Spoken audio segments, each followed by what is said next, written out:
9. हिंदूंचे समुद्र स्वतंत्र करण्यासाठी.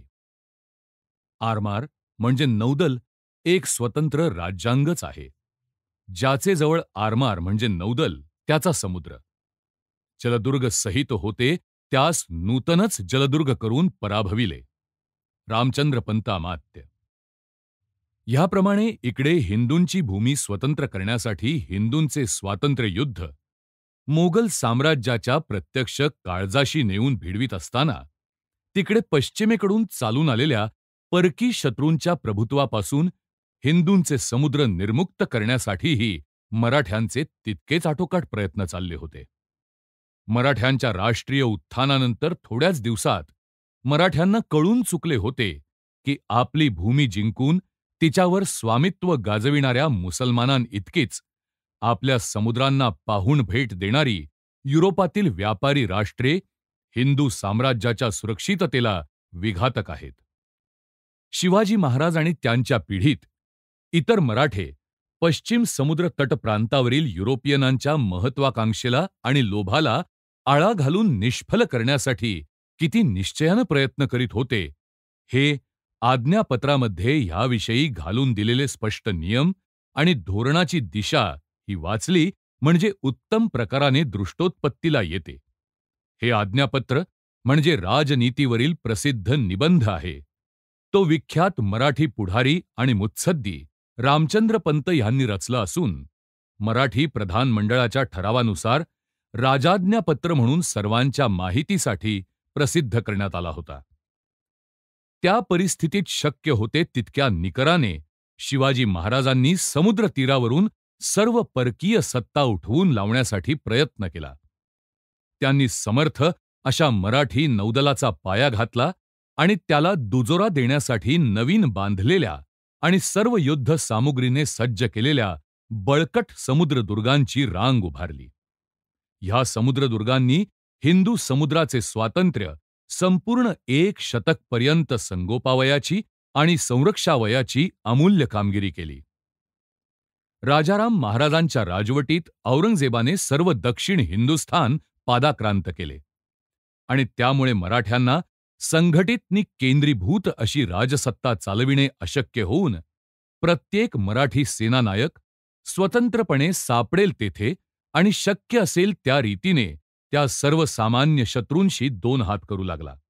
त्यावेळी मोगलांना समुद्र तटावरील प्रांतातून हाकून द्यावयाची कामगिरी कान्होजी आंग्रे, गुजर आणि इतर प्रख्यात मराठी समुद्र सेनानायकांच्या अंगावर येऊन पडली.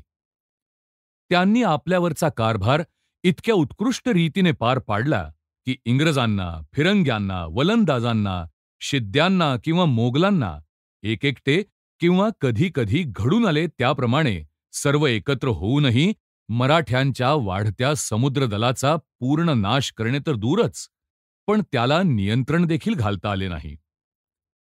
इंग्रजांच्या मुंबई बंदरापासून केवळ 3 कोस असलेले खांदेरी बेट मराठी नाविक दलाचे सेनापती कान्होजी आंग्रे ह्यांच्या स्वाधीन होते, त्यामुळे इंग्रज अगदी वचकून असत. मराठी सत्तेच्या उदयापूर्वी बऱ्याच वर्षांपासून पश्चिम तीरावर पोर्तुगीजांनी लांबवर आपले बस्तान बसविले होते.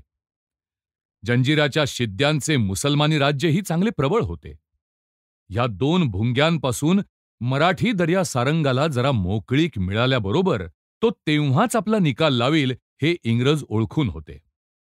ह्या सर्व शत्रूंपासून आपल्या प्रांताचा बचाव करण्यासाठी कान्होजी आंग्र्याला पुष्कळ सैन्य ठेवणे भाग पडे.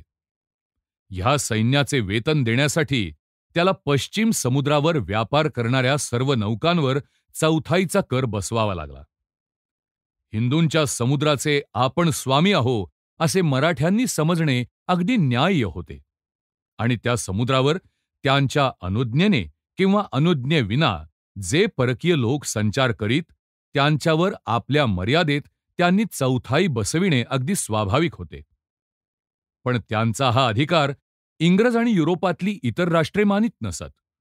तेव्हा कान्होजीने त्यांना शासन लावण्यासाठी आतील द्रव्यासकट नि माणसांसकट त्यांची जहाजे धरून आणली आणि खंडणी मिळाल्याविना त्यांची मुक्तता करण्याचे नाकारले. इसवी सन 1630 मध्ये चार्ल्स बून याची मुंबईच्या गव्हर्नरच्या जागी नेमणूक झाल्यावर त्याने आंग्र्यांचे समुद्रदुर्ग नाहीसे करून टाकण्याचा निश्चय केला. त्यासाठी त्याने पुष्कळ श्रम घेतले आणि त्यापेक्षाही अधिक बढाया मारल्या. एका बलिष्ठ नाविक दलाची सिद्धता केली गेली आणि त्याने लागलीच मराठ्यांच्या विजयदुर्गावर चाल केली. त्यावेळी इंग्रजांच्या अंगात क्रोधाचे वारे पूर्णपणे संचारले होते. मराठ्यांविषयी अधिक्षेपाची भावना ज्यांच्यामुळे प्रकट होईल अशीच नावे त्याच्या रणनौकांना देण्यात आली होती. एकीचे नाव हंटर अर्थात व्याध होते, तर दुसरीचे नाव हॉक अर्थात ससाणा होते. तिसरी रिव्हेंज म्हणजे प्रतिशोध असून चौथी युद्धाला प्रारंभ होण्यापूर्वीच व्हिक्ट्री म्हणजे विजयी होती. ह्या बलाढ्य नाविक दलाच्या रक्षणासाठी सहस्रावधी निवडक इंग्रजी सैनिकांनी बनलेली भौमिक दलाची एक तुकडी सज्ज ठेवली असून तिने गडावर भूमीवरून चाल करून जावे अशी योजना होती. 17 एप्रिल 1717 ह्या दिनी ह्या संतप्त झालेल्या रणनौकांनी विजयदुर्गाच्या कोटावर तोफांचा मारा करावयाला प्रारंभ केला. पण त्यात त्यांना मराठी कोट म्हणजे मेणाचे केलेले नसतात असा अनुभव आला. त्या कोटावर आणि त्यांच्या पाठीशी उभ्याच असलेल्या गडरक्षकांवर रणनौकांवरील तोफांच्या माऱ्यांचा काहीच परिणाम झाला नाही. तटाच्या भिंती तशाच आढळ राहिल्या आणि त्यांच्या आसऱ्याने सुरक्षित असलेल्या मराठी सैनिकांच्या मुद्रेवर इंग्रजांचे विफल प्रयत्न पाहून उपहासाच्या लहरी दिसू लागल्या. त्यामुळे चिडून जाऊन इंग्रजांनी शिड्या लावून कोटावर चढण्याचा प्रयत्न केला, पण मराठ्यांनी लागलीच त्यांना मनगटे चोळीत परत जावयाला लाविले. आपले काहीच चालत नाही हे पाहून शेवटी अगदी निराशेने इंग्रज माघार घेऊ लागले. मराठ्यांनी ते पाहता क्षणीच आपल्या तोफांचा असा धेमार उडवून दिला की इंग्रज आले होते त्यापेक्षाही द्रुतगतीने निजधामाला निघून गेले. पुढच्या वर्षी बूनने खांदेरीवर मारा केला, पण त्याला पूर्वीप्रमाणेच चोप खाऊन परतावे लागले. त्यानंतर मराठ्यांचे समुद्रावरील प्राबल्य दिवसेंदिवस हिंदुस्थानातील इंग्रजी सत्तेला इतके भयप्रद होऊ लागले की तेवढ्यासाठी इंग्लंडच्या राजाला 4 प्रचंड युद्धनौकांचे स्वतंत्र पथक निर्माण करावे लागले. ह्या समुद्रदलावर रॉयल नेव्हीतील प्रसिद्धीस आलेला वरिष्ठ अधिकारी कमांडर मॅथ्यू ह्याची नेमणूक झाली आणि अपयशाचा संभवही राहू नये म्हणून आपल्याबरोबर मराठ्यांवर चालून जाण्यासाठी सहाय्यार्थ पोर्तुगीजांना पाचारण झाले आणि त्यांनी ते मोठ्या आनंदाने स्वीकारले. या समर्थ युरोपियन राष्ट्रांचा मराठ्यांवरील संयुक्त मारा इसवी सन 1721 मध्ये झाला आणि त्या सामन्यात मराठे भूमीवरून नि समुद्रावरून इतक्या शौर्याने आणि कौशल्याने लढले की युरोपियनांच्या सैनिकांना त्यांच्या कोटाच्या भिंतीत चढून जाणे अशक्य झाले. ह्या निरुपायाच्या स्थितीने चिडून जाऊन कमांडर मॅथ्यू युद्धाच्या भरात स्वतः पुढे झाला. तो एक मराठी भालाईत त्यांच्या स्वागतासाठी सिद्धच होता. त्याने आपला भाला त्याच्या मांडीतच खुपसला. पण इंग्रजी नाविक दलाचा सेनापती भाल्याच्या एका घावाने भिवून जाण्याइतका कच्चा निश्चित नव्हता. त्याने त्या भालाईतावर आपला घोडा घातला आणि त्याच्यावर एकाच्या जागी आपली 2ही पिस्तुले रोखली. पण त्याच्या दुर्दैवाने पाहतात तो त्यातून गोळीच बाहेर पडेना. संयुक्त दलातल्या सैनिकांचेही दैव आपल्या सेनापतीपेक्षा अधिक चांगले नव्हते. मारू किंवा मरू अशा निश्चयाने त्यांनी मराठ्यांवर शेवटची चाल केली आणि ते तटाच्या भिंतीपर्यंत जाऊन शिड्यांनी वर चढण्याचा प्रयत्न करू लागले. इतक्यात मराठ्यांनी इतक्या निकराने आणि चातुर्याने विरोध केला की त्यांना किंकाळ्या मारीत परत फिरावे लागले. इतक्यात मराठ्यांच्या दुसऱ्या तुकडीने पोर्तुगीजांच्या बगलेवर भूमीवरून मारा केला. त्याबरोबर पोर्तुगीज सैन्याने हायच खाल्ली आणि ते जीव घेऊन पळू लागले. लवकरच इंग्रजांनीही त्यांचाच मार्ग स्वीकारला नि आपल्या अनेक तोफा आणि सगळा दारुगोळा विजयी मराठ्यांच्या हाती देऊन पलायन केले. दोघेही रणविन्मुख होऊन एकत्र येताच संयुक्त सैन्यातले उरले-सुरले अवसान ह्या 2 लज्जास्पद अपयशांच्या दोषांचे खापर एकमेकांवर टाकण्याच्या वाग्युद्धात उपयोगात आल्यावर पोर्तुगीज चौलला निघून गेले आणि इंग्रजांनी मुंबई गाठली. ह्यानंतर बरेच दिवस इंग्रजांना आपल्या व्यापारी नौका मराठी दर्यासारंग आंग्रे चौथाईच्या वसुलीसाठी घेऊन जाईल ह्या भीतीने नौसैन्याच्या देखरेखीखाली न्याव्या लागत. इंग्रजी रणतरी विजयी मारा करावयाला आली तेव्हा आपल्या सैन्याप्रमाणेच आपल्याही गोळ्या भरावयाच्या राहून गेल्या असा तिला अनुभव आला. आणि इंग्रजी रणतरी प्रतिशोध शत्रूचा निःपात करण्याच्या स्थली स्वतःच चौथाईच्या वसुलीसाठी मराठ्यांकडून धरली गेली. इसवी सन 1724 मध्ये डचांचीही तीच गत झाली. त्यांनी तर विजयदुर्गावर 7 मोठ्या रणनौका, 2 स्फोटकांनी भरलेल्या नावा आणि प्रत्यक्ष सैनिकांचे एक पथक घेऊन चाल केली. पण मराठ्यांच्या धैर्याच्या खडकाचा एक कपराही त्यांना उडवता आला नाही. आता मराठ्यांचे वृद्ध नौसेनानी हिंदू समुद्रावर स्वामित्व ठेवून अप्रतिहत संचार करू लागले. आणि हे सर्व समुद्रावरील पराक्रम त्यांनी नि त्यांच्या राष्ट्राला तिकडे भूमीवर कोकणात सिद्दिशी, दक्षिणेत निजामाशी, गुजराथेत माळव्यात आणि बुंदेलखंडात मोगलाशी एकसारख्या लढाया चालू असताना गाजवावे लागले. इसवी सन 1729ला कान्होजी आंग्रे मरण पावले. ह्याच वेळी दुसऱ्या एका ऐतिहासिक व्यक्तीने कोकणातील राजकीय क्षेत्रात प्रवेश केला आणि लवकरच तिचा मराठा मंडळाच्या पुढाऱ्यांच्या मनावर इतका विलक्षण प्रभाव पडू लागला की उलटसुलट सर्व अंगांनी चिकित्सापूर्वक विचार केल्यावरही त्यांच्या क्षुद्र मनोविकारांच्या तडाख्यातून महाराष्ट्रातील जनतेच्या मनातील आपल्या ईश्वरी कार्याची ज्योत सदैव जागती ठेवण्यात महत्वाचे अंग होते ह्यात शंका नाही. ही ऐतिहासिक व्यक्ती म्हणजे आंग्र्यांचे, बाजीराव आणि चिमाजी अप्पांचे, प्रत्यक्ष शाहू महाराजांचे नि इतर सहस्रावधी लहान थोर व्यक्तींचे गुरु ब्रह्मेंद्र स्वामी धावडशीकर हे होत. ते निःसंशय देशभक्तीच्या उदात्त महनीय अशा भावनेने आणि तत्वाने प्रेरित झाले होते. आणि माजलेल्या मतमतांतरांच्या गलबल्यातून संपूर्ण जनतेच्या दृष्टीपुढे स्वधर्माचे आणि स्वराज्याचे ध्येय सतत धरून त्याचे नैतिक आणि आत्मिक महत्त्व त्यांच्या मनावर बिंबविण्यात त्यांचा अतिशय उपयोग झाला. पूर्ववयामध्ये स्वामींनी जपतपाची कष्टमय साधने करून विलक्षण यौगिक शक्ती संपादन केल्या होत्या. प्रतिवर्षी ते 1 महिना समाधीस्थ राहत आणि त्या काळात आपल्याला भूमीखाली पुरून घेत.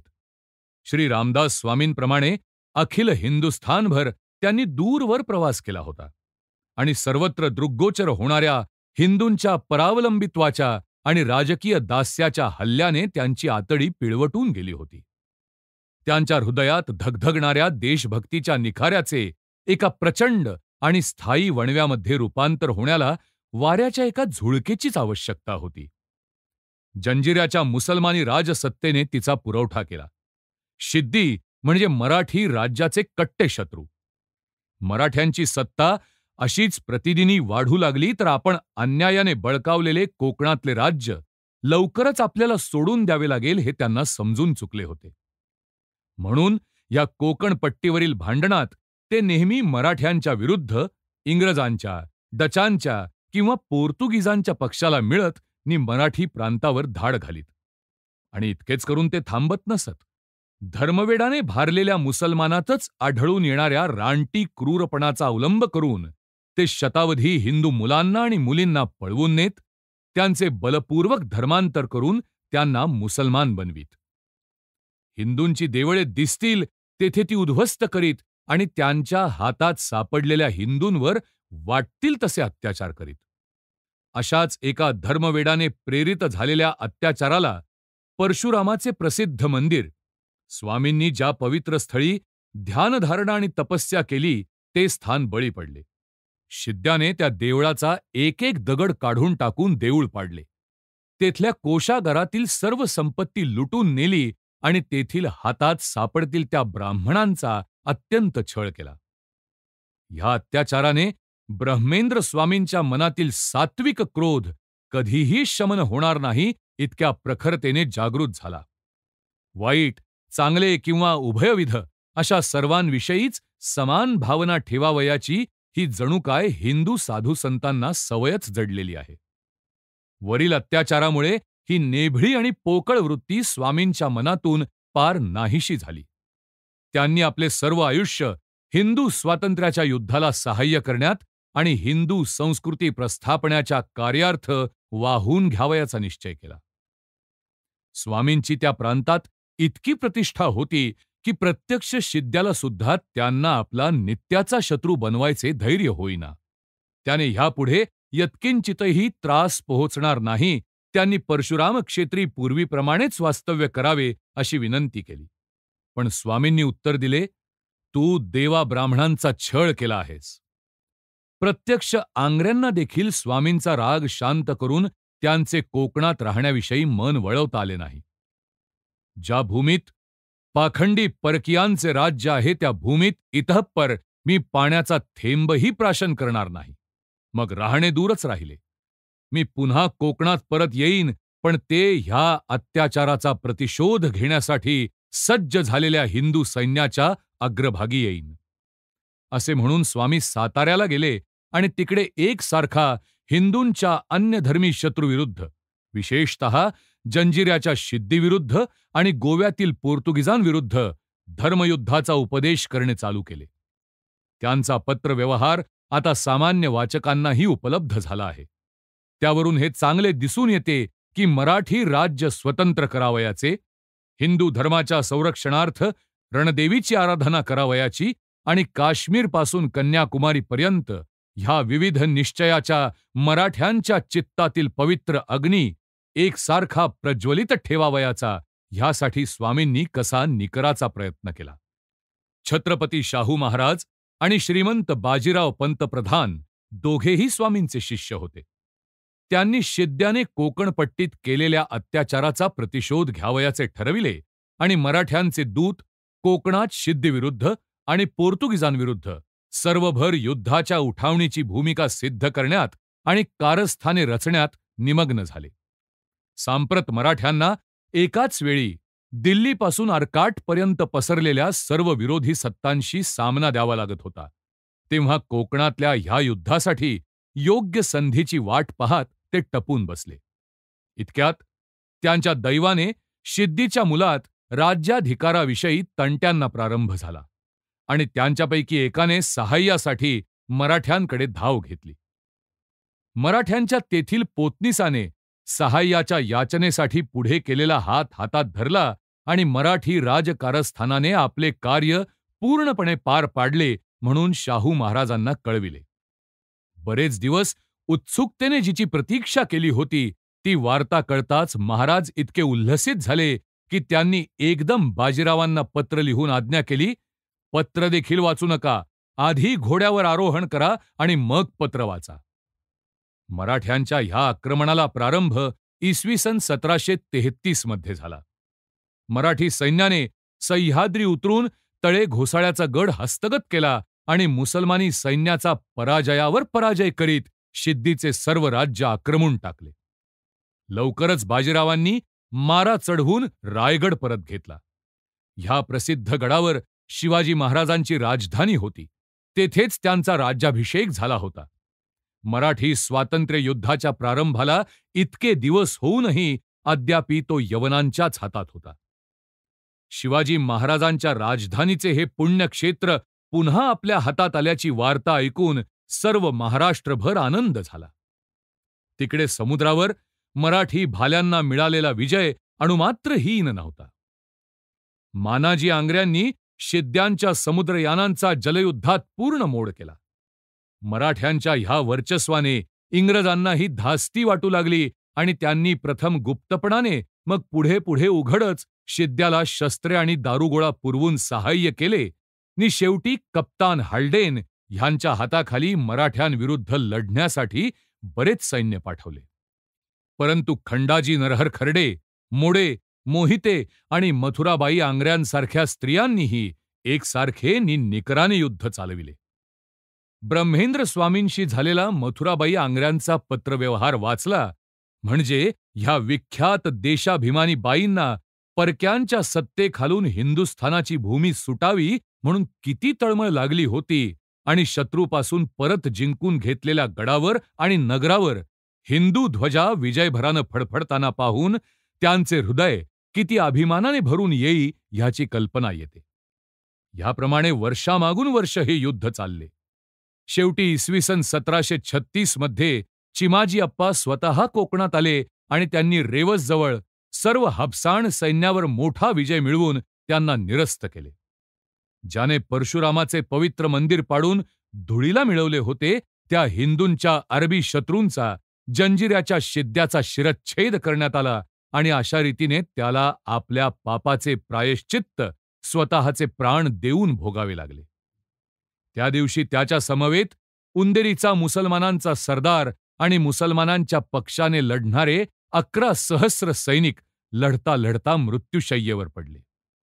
सर्व कोकण प्रांताने, अखिल महाराष्ट्र देशाने, ज्यांनी आपल्या धर्माच्या शत्रूंचा अशा रीतीने त्याच्या अत्याचारासाठी प्रतिशोध घेतला आणि हिंदू जातीच्या सन्मानाची प्रतिष्ठा केली, त्या विजयी सेनापतीवर कृतज्ञ धन्यवादाचा वर्षाव केला. शाहू महाराजांना अत्यंत आनंद झाला. त्यांनी लिहिले, 7 सिद्धी हा दैत्य होता, केवळ रावणाचीच प्रतिमा. त्याला मारून आपण शिद्द्याचे उच्चाटनच केले आहे. तुमचा कीर्ती परिमल सर्वत्र पसरो. तरुण चिमाजी अप्पांना छत्रपतींनी राजसभेत बोलाविले आणि त्यांच्यावर मानाच्या वस्त्रांचा आणि देणग्यांचा वर्षाव केला. ब्रह्मेंद्र स्वामींची झालेली स्थिती सांगावयाला नको. ह्या युद्धाचे मुख्य चालक ब्रह्मेंद्र स्वामी.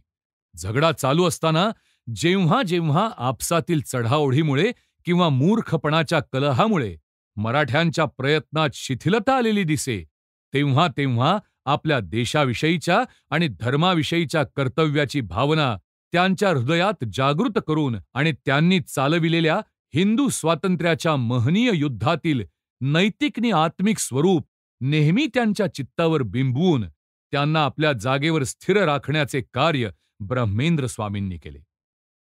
त्या अपूर्व विजयास्तव परमेश्वराप्रत कृतज्ञता कशी दाखवावी किंवा उचंबळून गेलेल्या आपल्या वृत्ती त्यात पूर्णपणे प्रदर्शित झाल्या आहेत, अशा कोणत्या शब्दांनी आपल्या विख्यात शिष्याचे आभार मानावे हेच त्यांना समजेना. परशुरामाची पवित्र भूमी परकीयांच्या पाप स्पर्शापासून मुक्त करण्यात, हिंदू धर्माचे कार्य सुरक्षित राखण्यात त्यांनी शेवटी यश मिळवले. श्यामलांची क्षिती केली, कोकणात धर्म राखिला. अशा रीतीने शिद्दीची मस्ती जिरवली गेली आणि कोकण पट्टीतले मुसलमानी राज्याचे महत्त्व नाहीसे होऊन ते मराठी साम्राज्याच्या अंकित झाले. त्यामुळे ह्यापुढे पोर्तुगीजांना मराठ्यांशी एकट्यानेच झगडा करावा लागला. हिंदुस्थानातील त्यांच्या हातातील हिंदुस्थानचा प्रांत विशेष सायास न करता त्यांना बळकावता आला होता आणि खंबायतपासून सिंहलद्वीपापर्यंत संपूर्ण पश्चिम तीरावर त्यांना अप्रतिहत वर्चस्व प्राप्त झाले होते. पण मराठे जागृत होऊन त्यांच्या सत्तेचा उत्कर्ष होऊ लागल्यापासून पोर्तुगीजांचे हे वर्चस्व संपुष्टात यावयाला प्रारंभ झाला. त्यांनी हिंदुस्थानात केलेल्या धार्मिक छळाचे, अपराधाच्या नावाखाली केलेल्या अत्याचाराचे स्वरूप मुसलमानांच्या अत्याचारापेक्षा कमी हिडीस नव्हते. ह्या धार्मिक छळाने आणि राजकीय परवशतेने 1 शतकपर्यंत अगदी गांजून गेलेल्या हिंदू जनतेने जेव्हा शिद्द्यांच्या राज्यातील आपल्या देशबांधवांनी आणि धर्मबांधवांनी आपल्या शृंखला तोडून टाकून ते स्वतंत्र नागरिकाच्या ताठपणाने संचार करू लागलेले पाहिले, तेव्हा स्वाभाविकच आपल्यालाही मुक्त करण्यासाठी मराठी सैन्य केव्हा येईल, इकडे त्या गोव्यातील हिंदूंची दृष्टी लागली. देशभक्तीच्या उत्साहाच्या आणि मराठ्यांच्या आगमनाविषयीच्या उत्कट उत्कंठेच्या लाटेने अखिल हिंदूंची मने हलून गेली. कोकण प्रांतातील सर्व हिंदूंना चिरडून टाकण्याचे पोर्तुगीज धर्मशिक्षालयाचे जे माथे फिरू प्रयत्न चालले होते, त्यांना गोमंतकातील हिंदूंकडून नेटाचा प्रतिकार होऊ लागला. बाजीरावांना एकावर एक मिळत चाललेल्या विजयांनी आणि अगदी आपल्या राज्य मर्यादेशी येऊन भिडलेला शस्त्रांचा खणखणाट ऐकून त्याच्या भीतीमुळे पोर्तुगीज अधिकच पिसाळून गेले. निराशेच्या योगाने उत्पन्न झालेल्या बुद्धिभ्रंशामुळे वज्रमुष्ठीच्या बळाने हिंदू संघटनाची चळवळ दडपून टाकावयाला आणि तिने जागृत केलेल्या नवीन आशा नि नवीन प्रतिकाराच्या वृत्ती चिरडून टाकावयाला पोर्तुगीजांनी प्रारंभ केला. जुन्या लेखात पुढील वर्णन आहे. त्यांनी हिंदू क्षेत्रपतींची विस्तीर्ण क्षेत्रे त्यांच्याकडून बलपूर्वक काढून घेतली. त्यांनी संपूर्ण गावेच्या गावे उरावर सुऱ्या रोखून बाटविली. त्यांनी हिंदूंची पोरे पळवून नेली आणि आपला हिंदू धर्म सोडून द्यावयाचे ज्यांनी नाकारले त्यांना कारागृहात कोंडण्यात आले, जीवे मारण्यात आले किंवा त्यास बाटविण्यात आले. त्यांच्या क्रोधाला बळी पडलेल्यांमध्ये ब्राह्मणास साहजिकच पहिले स्थान मिळाले. त्यांनी स्वतःच्याच घरात बंदिवान करून टाकले. हिंदूंनी आपला कोणताही विधी सार्वजनिकरित्या करणे अपराधकृत्य म्हणून गणले जाऊ लागले. एखाद्या हिंदूने असा धार्मिक विधी करावयाचा धीटपणा दाखविलाच तर लागलीच त्याच्या घराला वेढा पडे. कुटुंबातल्या सर्व माणसांना पकडण्यात येई नि त्यांना ख्रिस्ती करण्यासाठी, नाहीतर त्यांचा वध करण्यासाठी किंवा त्याहूनही वाईट म्हणजे त्यांना दास म्हणून विकण्यासाठी धर्माच्या न्यायालयात पाठवण्यात येई. इतक्या अनिर्बंधतेने हा छळ चालला असताही पोर्तुगीज राज्यकर्त्यांच्या ह्या राक्षसी आज्ञा निश्चयाने मोडण्याचा हिंदूंनी आपला क्रम चालविला. पोर्तुगीजांच्या क्रोधाला सहस्रावधी हिंदू बळी पडले. शेवटी हिंदू जनसमाजाच्या पुढाऱ्यांनी वसई नि इतर गावच्या देसाई देशमुखांनी बाजीराव आणि शाहू महाराज ह्यांच्याशी गुप्त कारस्थाने करावयाला प्रारंभ केला आणि त्यांनी आपल्याला मुक्त करण्यासाठी युद्ध करावे, हिंदूंच्या स्वातंत्र्याची, धर्माची नि देशाची प्रतिष्ठा प्रस्थापित करावी असा आग्रह चालविला. मालाडचे सरदेसाई अंताजी रघुनाथ कावळे हे शूर, लोकप्रिय आणि हिंदूतले हिंदू होते. त्यांनी हिंदूंनी धार्मिक विधी करू नये म्हणून पोर्तुगीजांची सुटलेली आज्ञा उघडपणे पायाखाली तुडवली आणि आपल्या आश्रयाखालील या मंडळींना तसे करण्याविषयी प्रोत्साहन दिले. तेव्हा साहजिकच त्यांना पोर्तुगीजांच्या अत्याचाराला बळी पडावे लागले. ते धरले गेले. त्यांची जहागीर हिसकावून घेण्यात आली आणि गोव्याच्या धर्मालयात प्राणांतिक छळ सोसण्यासाठी त्यांची पाठवणी झाली. पण अखिल हिंदू समाजाच्या सुदैवाने त्यांना कारागृहातून पळून जाण्यात यश आले आणि ते पुण्याला सुरक्षित जाऊन पोहोचले. त्यानंतर त्यांनी तेथे एका गुप्त कटाची संघटना केली. मराठ्यांनी पोर्तुगीजांच्या प्रांतात प्रवेश केला की लागलीच त्यांना तेथल्या मंडळीसह मिळावयाचे, मार्गदर्शकाचे काम करावयाचे नि इतर सर्व रीतीने सहाय्य द्यावयाचे बाजीरावांना वचन दिले आणि त्यांना सांगितले की पोर्तुगीजांच्या सत्तेखालील कोकणातील सर्व हिंदू प्रजा आपल्याला ह्या परधर्मीय शत्रूंचे दंडन करण्यासाठी आपण अवतार घेतला आहे असे समजते आणि अधर्माच्या भाराने गांजलेली अवनी ज्याप्रमाणे आपल्या मुक्ततेसाठी परमेश्वराची करुणा भागते, त्याप्रमाणे ती आपल्या आगमनाकडे आशापूर्ण दृष्टी लावून बसली आहे. ह्यावेळी उत्तरेकडे मोठमोठाले प्रश्न सोडवण्यासाठी झगडे चालू झाले होते आणि दीर्घकाल चालणाऱ्या दिग्विजयांच्या थयथयाटाने बाजीराव त्रस्त होऊन गेले होते. तरीही कोकणातील परकीयांनी पायांखाली तुडवलेल्या देशबांधवांची आणि धर्मबांधवांची असली हृदयद्रावक विनवणी ऐकून स्वस्थ बसणारे ते नव्हते. त्यांनी ह्यावर्षी पुण्याला पर्वती देवीचा उत्सव प्रतिवर्षापेक्षा विशेष मोठ्या प्रमाणात करण्यात येणार आहे असे प्रसिद्ध केले आणि त्यामिशाने अत्यंत त्वरेने, गुप्ततेने आणि उत्साहाने पुण्याला पुष्कळ मराठी सैनिक बोलावले. सेनानायक जमा होताच प्रत्येकाला त्याचे त्याचे काम नेमून दिले आणि पोर्तुगीजांविरुद्ध कोकणावर करावयाच्या आक्रमणाची रूपरेखा आखली. मुख्य सेनापतीच्या जागी चिमाजी अप्पांची योजना झाली. अंताजी रामचंद्र, रघुनाथ रामचंद्र जोशी इत्यादी सेनानायकांची आणि कार्यकर्त्यांची त्यांच्या जागी सहवर्गी करण्यात आली. इसवी सन 1737 मध्ये मराठी सैन्याने ठाण्याच्या दुर्गावर मारा चढविला. पोर्तुगीजांनी शक्य तोपर्यंत गड लढविला, पण शेवटी त्यांना शरण जावे लागले. ह्या प्रथम विजयाच्या शकुनाने आनंदित झालेल्या मराठी सैनिकांनी साष्टी भरून गेली. शंकराजी केशवांनी अर्नाळ्याचा गड घेतला. जोशांनी धारावी आणि पारसिक जिंकले. या पिछेहाटीने गोव्याच्या मुख्य अधिकाऱ्याला अत्यंत काळजी वाटू लागली. त्याने हा झगडा सारखा चालविण्यासाठी अँटोनियो नावाच्या शूर सेनापतीची नेमणूक केली. अगदी पुऱ्या दमाच्या पोर्तुगीज सैन्याचे नवीन पथक युरोपमधून सुद्धा बोलावण्यात आले. ते सहाय्याला येऊन पोचताच अँटोनियोने निकराच्या उठावणीला आरंभ केला आणि पुन्हा प्रत्यक्ष ठाणेच जिंकून घ्यावयाचा व्यूह रचला. शूर मेड्रोमेलो ह्यांच्या हाताखाली 4000 पोर्तुगीज सैनिक ठाण्यावरून चालून जाऊन ते जिंकून घेण्यासाठी निघाले, पण ठाण्याच्या रक्षणार्थ राहिलेल्या मराठी सैन्याचे आधिपत्यही काही अप्रसिद्ध लोकांकडे नव्हते. तेथे प्रत्यक्ष मल्हारराव होळकर होते. तेव्हा पोर्तुगीजांचा मारा आणि मराठ्यांचा प्रतिकार दोन्हीही दिगंत कीर्ती पसरविणारी झाली. अंती मराठ्यांनी आपल्या तोफांच्या साहाय्याने पोर्तुगीजांची अशी धूळधाण उडवून दिली की त्यांचे बल हळूहळू शिथिल होऊ लागले. ते पाहताच त्यांचा शूर पुढारी त्यांच्यात पुन्हा वीरश्री उत्पन्न करण्याचा प्रयत्न करू लागला. इतक्यात गडावरून मराठ्यांनी अचूक नेम धरून मारलेला तोफेचा गोळा तेथे येऊन त्याला इहलोक सोडावा लागला.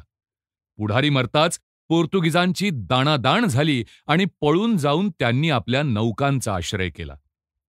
आणखी एक निकराचे युद्ध करून मराठ्यांनी माहीमही घेतले आणि व्यंकटराव घोरपडे तर गोव्याजवळील राखोडपर्यंत चालून गेले. पोर्तुगीजांची सत्ता आता शेष राहत नाही असे स्पष्ट दिसून आले.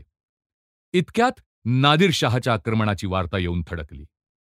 भारतवर्षाला किंवा अगदी बरोबर म्हणावयाचे म्हणजे ह्यावेळी परकी टोळधाडीचा प्रतिकार करावयाला समर्थ असलेल्या मराठे ह्या नावाने निर्देशिल्या जाणाऱ्या एकमेव हिंदू सत्तेला ज्या भयंकर संकटांशी तोंड द्यावे लागले त्यात हे सर्वात मोठे संकट होते. त्यामुळे पोर्तुगीजांना आयुर्मर्यादेचा साहजिकच नवीन हप्ता मिळाला. बाजीरावांनी आपल्या गरुडासारख्या सर्वंकष दृष्टीपुढे सर्व परिस्थिती आणली आणि लिहिले, पोर्तुगीजांचे युद्ध आता महत्वाचे नाही. ह्यावेळी सर्व भारताला एकच शत्रू. हिंदुस्थानची सर्व शक्ती त्या शत्रूच्या विरुद्ध एकवटली पाहिजे. मी तरी माझे मराठे वीर नर्मदेपासून चंबळेपर्यंत सारखे पसरून देणार. मग पाहतो नादिरशहा कसा दक्षिणेकडे येतो तो. त्यांनी दिल्ली, जयपूर आणि उत्तर हिंदुस्थानातील इतर संस्थानिकांच्या राजसभेत असलेल्या आपल्या प्रतिनिधींना नुसत्या मराठ मंडळाचेच नाही तर रजपूत, बुंदेले, मराठे आदी करून अखिल हिंदू समाजाचे संयुक्त संघटन करण्यासाठी संदेश पाठविले. त्यावेळच्या मराठी मुत्सद्यांचे पत्र आता प्रसिद्ध झाले आहे. त्यात दिल्लीची मुसलमानी पादशाही नित्याची काढून टाकावयाची आणि अखिल भारताच्या सिंहासनावर उदेरपूरच्या महाराण्याची स्थापना करावयाची अशा प्रचंड हिंदूमय योजनेचा स्पष्ट उल्लेख आहे. पण अशा रीतीने मराठ्यांच्या प्रमुखाचे महत्वाकांक्षी मन इतरत्र असल्या हिंदू विजयाच्या मोठमोठ्याल्या योजनांचे विचार करीत होते, तरी बाजीरावांची साधनानुकूलता निर्माण करण्याची शक्ती इतकी मोठी होती की इकडे दक्षिणेत वसईला वेढा घालून पोर्तुगीजांशी युद्ध करण्यासाठी सैन्य पुरवावयाचे आणि तिकडे उत्तरेत जाऊन नादिरशहाला दिल्लीहून घालवून लावता येईल इतके सैन्य पाठवावयाचे, ह्या दोन्ही गोष्टी त्यांनी एकसमयावच्छेदे करून दाखविल्या. पोर्तुगीजांच्या लवकरच असे अनुभवाला आले की एवढ्या नादिरशहाच्या आक्रमणाला सुद्धा त्यांचा गळा आवळून टाकणारा मराठी हाताचा दाब यत्किंचितही शिथिल करता आला नाही. आपल्या प्रांतात पसरलेले सर्व बळकट गड एकामागून एक शत्रूच्या हातात पडल्याच्या वार्ता गोव्याच्या राजप्रतिनिधीच्या कानावर येऊ लागल्या. श्रीगाव, तारापूर, डहाणू ही गावे मराठ्यांनी तोफांचा मारा करून घेतली आणि तेथल्या रक्षक सैन्याला आपल्या शस्त्राने पाणी दाखविले. शेवटी मराठ्यांनी वसईला वेढा घातला. ह्या बळकट कोटावर ज्यांनी मारा चढविला आणि ज्यांनी तो लढविला त्या उभयतांच्या पराक्रमाची वीररसोत्पादक कथा इतकी सर्व विश्रुत आहे की ह्या त्रोटक निरीक्षणात तिचे वर्णन करण्याची काही आवश्यकता नाही. ह्या सबंध प्रांत विजयात मराठे अत्यंत निकराने लढले. तो प्रसंग डोळ्यांनी ज्यांनी पाहिला त्यांनी पुढील प्रमाणे वर्णन केले आहे. मोठमोठाल्या अधिकाऱ्यांनीही आपले स्थान यत्किंचितही न सोडता युद्धात मरण स्वीकारले. बाजीरावांवर सर्वांची प्राणापलीकडे निष्ठा. त्यांनी दोष दिलेला सहन करणे कोणालाही शक्य नव्हते. त्यांनी आपले प्राण उधळून टाकले आणि लढता लढता समरभूमीवर शयन केले. पोर्तुगीजांच्या बाजूलाही सेनापतीमागून सेनापतींनी देह त्याग केला पण शस्त्र त्याग केला नाही. मराठ्यांनी मारा चढविला पण चांगलीच हार खाऊन त्यांना परतावे लागले. त्यांनी पुन्हा पुन्हा मारे चढवले आणि दोन्हीही पक्षांचा भयंकर नाश होऊन त्यांना पुन्हा परत फिरावे लागले. त्यांनी स्वतः लावलेलेच सुरुंग केव्हा केव्हा अकस्मात उडून त्याच्या माऱ्याने सैन्यातील शतावधी लोक छिन्न विच्छिन्न झाले. पण राष्ट्रीय मानभंगाचा वचपा काढण्यासाठी बद्धपरिकर झालेल्या आणि पुऱ्या चिकाटीच्या मराठ्यांनी प्रयत्न सोडला नाही. त्यांनी एकंदर 18 मारे चढविले. पोर्तुगीजांनीही त्यांना 18 वेळा मागे परतविले, पण प्रत्येक माऱ्याला ते अधिकाधिक क्षीण होत चालले. दिवसामागून दिवस हा वेढा असाच चालू राहिला. नादिरशहा आला आणि परतही गेला, पण वेढा चालूच होता आणि वसई अजून शत्रूंच्याच हातात होती. शेवटी निराशेच्या त्वेषाने चिमाजी अप्पांनी गर्जना केली, "पहा, मला वसईमध्ये प्रवेश झाला नाही तर उद्या माझे डोके तोफेच्या तोंडी बांधून ते कोटावरून आत उडवा, म्हणजे निदान मेल्यावर तरी गडात माझा प्रवेश होईल." हे अदम्य शौर्याचे उद्गार ऐकून त्यांच्या हाताखालील सैन्याचा उत्साह शतपटच वाढला आणि त्याने प्रयत्नांची पराकाष्ठा केली. आता वसईचे दैव ठरून गेले. कोटाच्या भिंती चढून जाण्यासाठी मानाजी आंग्रे, मल्हारराव होळकर, राणोजी शिंदे एकमेकांशी स्पर्धा करू लागले. तितक्यात भिंतीत लावलेला मराठ्यांचा एक सुरुंग उडाला आणि त्याच्या योगाने पोर्तुगीजांच्या तटबंदीचा एक महत्वाचा भाग कोसळून खाली पडला. अतुल धैर्याने त्या स्फोटाच्या जागी मराठ्यांनी उडी घेतली आणि ते भगदाड त्यांनी ठाम धरून ठेवले. पोर्तुगीजांच्या सिंह पराक्रमाची दोन्ही गोलार्धात कीर्ती झाली होती, पण त्या पराक्रमाची सीमा करूनही मराठ्यांनी धरून ठेवलेल्या जागेवरून पोर्तुगीजांना त्यांना ढळवता आले नाही. ह्यापुढे मराठ्यांचा प्रतिरोध करणे पोर्तुगीजांना अशक्य झाले. मराठ्यांनी शत्रू सैन्यातील दुर्गरक्षकांवर तोफांचा मारा इतका निकराचा आणि अचूक चालू ठेवला की दीर्घ कालापासून अपेक्षिलेले पर्यवसान घडावयाची वेळ लवकरच आली. पोर्तुगीज शरण आले आणि आजपर्यंत झालेल्या हिंदू धर्माच्या आणि जातीच्या छळाच्या छातीवर मराठी विजयध्वजा नाचवीत वसईवर नेऊन रोवण्यात आली आणि सर्व महाराष्ट्राच्या आनंद गर्जनांनी विश्व दुमदुमून गेले. आता बहुतेक कोकण स्वतंत्र झाले होते. ह्या आघातामुळे पुन्हा पोर्तुगीज सत्तेने डोके वर काढले नाही. मराठ्यांना ह्यानंतर इतर स्थळी महत्वाच्या कामात पूर्ण गुंतून राहावे लागल्यामुळे गोव्याला ती सत्ता कशी तरी जीव धरून राहिली इतकेच. एकेकाळी गुडहोपच्या भूशिरापासून पूर्वेस पीत समुद्रापर्यंतच्या जलसंचयावर स्वामित्व चालवीत असलेल्या पोर्तुगीज सत्तेला भूमीवर आणि समुद्रात असा मारा दिला की पुन्हा हिंदू जातीविरुद्ध डोके उचलणे तिला नित्याचे अशक्यच झाले. ह्याप्रमाणे ज्यांच्याविषयी शतकोशतके हे जणू काय आपल्यावर राज्य चालविण्यासाठीच जन्मास आले आहेत आणि त्यांच्या दास्याखालीच जीवन वाहणे आपल्या ललाटी लिहिले आहे, अशी कल्पना होऊन बसली होती, ते हिंदू धर्माचे आणि देशाचे छलक आणि शत्रू मराठ्यांच्या पुढे नतशीर्ष झाले. आपल्या ह्या वीरांच्या पराक्रमाची महत्कृत्ये पाहिल्याबरोबर सर्व हिंदूंना किती उसंत वाटली असेल, नि राष्ट्रीय श्रेष्ठत्वाच्या भावनेने, बलाने आणि विजयी अभिमानाने त्यांची अंतःकरणे कशी भरून गेली असतील, ह्याची कोणालाही कल्पना करता येईल.